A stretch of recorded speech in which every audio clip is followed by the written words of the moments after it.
Yes ready. Marathi लघुलेखन 80 शब्द प्रति minute. Start. परिच्छेद.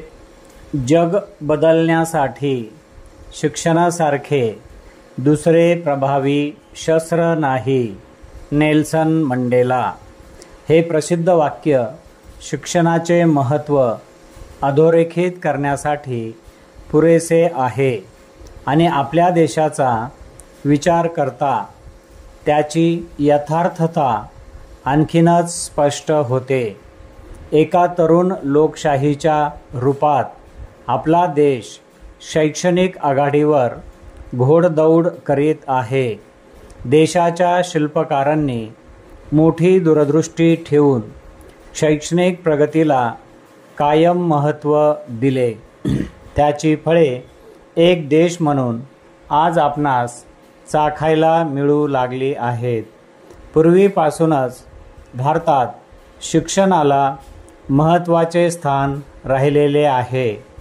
प्राचीन भारतात ऋषीमुनींनी ज्ञानप्राप्तीसाठी शिक्षण घेत तर क्षत्रिय आणि वैश्य राज्यकारभार, बुद्धकला किंवा व्यापार उदीम चालवणे आदी विशिष्ट कारणांसाठी शिक्षण घेत. प्राचीन शिक्षण पद्धती ही चरितार्थ चालवणे अथवा जगण्याच्या उद्दिष्टाशी निगडीत होती. प्राचीन काळी शिक्षणाच्या बाबतीत भारताची ख्याती जगभर होती. अनेक देशातील विद्यार्थी उच्च शिक्षणासाठी भारताला प्राधान्य देत. नालंदा हे सर्वात मोठे शैक्षणिक केंद्र त्या काळी नावारूपास आले होते. त्या ठिकाणी जवळपास सर्व विद्याशाखांचे शिक्षण मिळत असे आणि एकाच वेळी 10,000 विद्यार्थ्यांना अध्ययन करण्याची सुविधा त्या ठिकाणी उपलब्ध होती. परिच्छेद.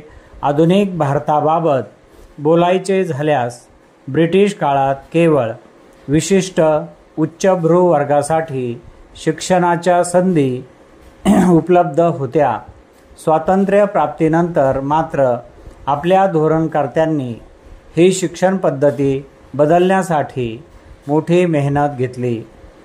समता आणि सामाजिक न्याय या तत्वावर आधारित सर्वांना शिक्षणाच्या समान संधी उपलब्ध करून देण्यात आल्या. 2009 साली शिक्षण हक्क कायद्यान्वये शिक्षण हा मूलभूत हक्क ठरविण्यात आला आणि राष्ट्रीय शिक्षण धोरणाचीही घोषणा करण्यात आली.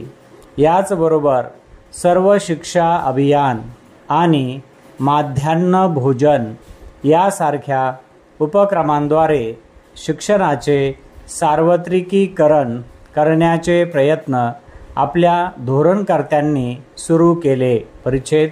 आज भारताची ओळख जशी वेगाने वाढणारी अर्थव्यवस्था म्हणून आहे तशीच ती शिक्षित आणि अनुरूप मनुष्यबळाचा विशाल स्रोत अशीही बनली आहे.